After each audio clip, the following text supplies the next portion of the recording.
I think since the time of the founding, religious liberty has been a precious thing in this country and has always been at risk. As time has progressed, I think we've seen more and more attacks on our religious liberty. This country was founded on the premise that people should enjoy the fullest degree of religious liberty. I mean, that's why our ancestors and those who came before them came over from the old country to be able to live their faith and not only profess it freely. I think one of the biggest challenges and scariest things, frankly, right now going on in America is a threat to an individual's religious freedom and liberty.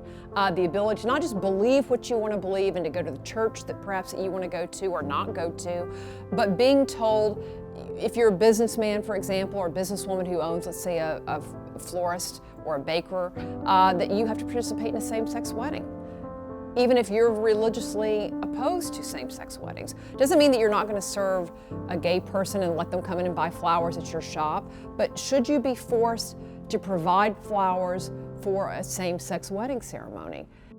Indeed, should a Muslim butcher be forced against his conscience to even handle pork? Should a black printer be forced to print up flyers for the KKK? So then why should a Christian baker be forced against his conscience to celebrate a same-sex wedding, which he believes is wrong? As a follower of Jesus Christ, I believe that the Bible teaches that a wedding, marriage is between a man and a woman. While I would gladly serve them anything else, I couldn't create a cake, in this case, create a cake that would imply my participation in that. SOGI laws, the sexual orientation and gender identity laws, are really laws that are on a collision course with religious freedom. When you see these things advancing, many of the proponents of these laws understand that religious freedom is on a collision course. There are two trains on one set of tracks going toward each other. And so the advancement of these SOGI laws come at the expense of religious freedom. They are mutually exclusive. Civil rights are based on immutable characteristics like skin color, ethnicity, place of origin, things you can't change, and religion, because that's in the Constitution. When you add behavior-based characteristics, you open the door wide to all sorts of claims. Religious liberty is facing unprecedented threats here in the United States.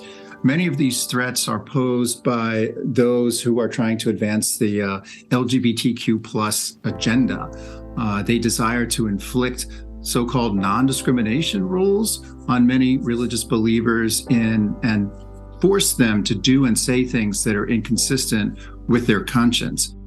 A potential for more damage to religious liberty comes from the federal government. In late 2022, the House and Senate passed the so-called Respect for Marriage Act, which codifies into American law homosexual marriage. The badly misnamed Respect for Marriage Act disrespects the American people and threatens the fundamental freedoms of its citizens. Even if Congress has changed their definition of what they believe marriage should be, people of faith should not be coerced into changing theirs. The Respect for Marriage Act, and I use that phrase advisedly because it's very disrespectful of religious liberty, I think started out as a political stunt.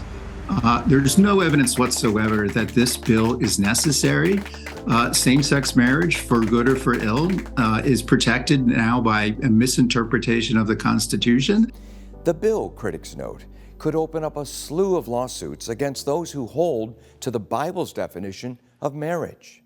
The big danger, though, I think, is that it unleashes a bit of lawfare upon religious individuals and the organizations, the institutions that they work with, because it provides this private right of action to people to go after those that want to believe that marriage is between one man and one woman, because that's what the Bible teaches them to believe. And so for the politically vindictive, I think you're going to see them taking advantage of this law. It threatens the tax-exempt status of nonprofit organizations that hold to traditional views of marriage and the family. It makes religious liberty cases harder to win. And worst of all, it opens up an avenue for activists to sue religious organizations that live out their beliefs about marriage. Specifically, we're concerned about faith-based adoption and foster agencies. I think these lawsuits will be dismissed, but the whole point is to bring them into that process and to punish them by having to go through the point of actually filing a motion to dismiss, which could take tens of thousands of dollars just to do that very thing, literally taking money off the table that would otherwise be used to put food in the mouths of those who are hungry or helping those who are hurting. That should never be the case. Congress has abandoned its duty to protect the free exercise of religion by the passage of this law. Critics note that one of the ironies in modern American jurisprudence is that so-called gay rights often trump religious rights, even though the First Amendment explicitly protects religious rights. And there are many judges inclined to believe that the values that are not articulated in the Constitution are more important than the realities and truths that are. My hope is that the protections that we are assured are in this law are in fact there, and that the First Amendment will still be the First Amendment tomorrow, even if people of faith share an opinion of anything, for that matter, that Congress does not. How ironic that America was founded by Christians for religious liberty, and now we find our liberty being taken away one step at a time, including this new act of Congress. This law imposes an obligation on nonprofits that work closely with government to recognize same-sex marriage, and it creates a cause of action. It creates a vehicle for people to sue them in federal court. And so we're deeply concerned about the consequences of this new law. I think a lot of people are trying to take away the conscience rights of those who exercise their conscience, who live out their beliefs that people disagree with.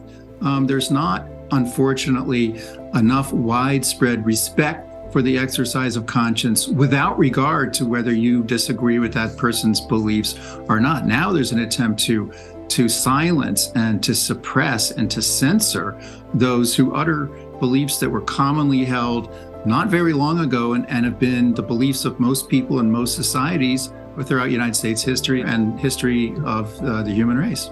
What I want people of faith to understand is that the Constitution is still the Constitution today. Congress has a responsibility to protect the free exercise of religion. They've now passed a law that disrespects the free exercise of religion, which I think is unconscionable.